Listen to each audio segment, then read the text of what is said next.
हकीकत में देखनी हाँ कि बरवा वाली माल के यारवा हकीकत में देखनी हाँ नेपाल वाली माल के। डीजे विकास रीगा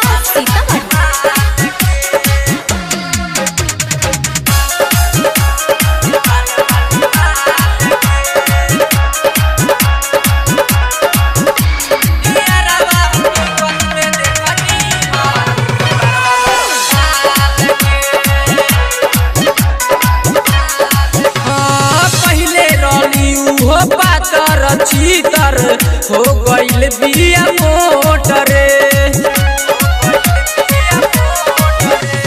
घर में बोला के बत्ती मुझा के खूबे चुसनी ओठरे तन कोना बदलल बिया बाड़ियो ही चाल के तन कोना बदलल बिया बाड़ियो ही चाल के। हकीकत में देखनी हाँ नेपाल वाली माल के यारवा हकीकत में देखनी हाँ नेपाल वाली माल के। डीजे विकास रीगा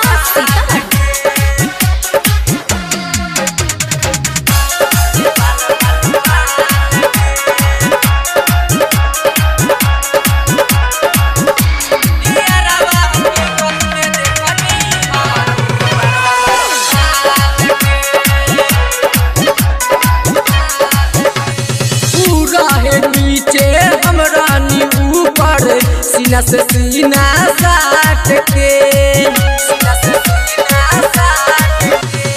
का हम बताई जाए बवाली ई हकीकत के बात के।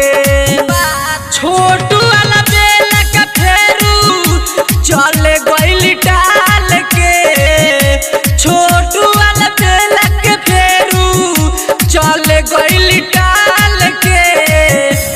यारवा हकीकत में देखनी हाँ कि बरवा वाली माल के यारवा हकीकत में देखनी हाँ आदापुर के माल के।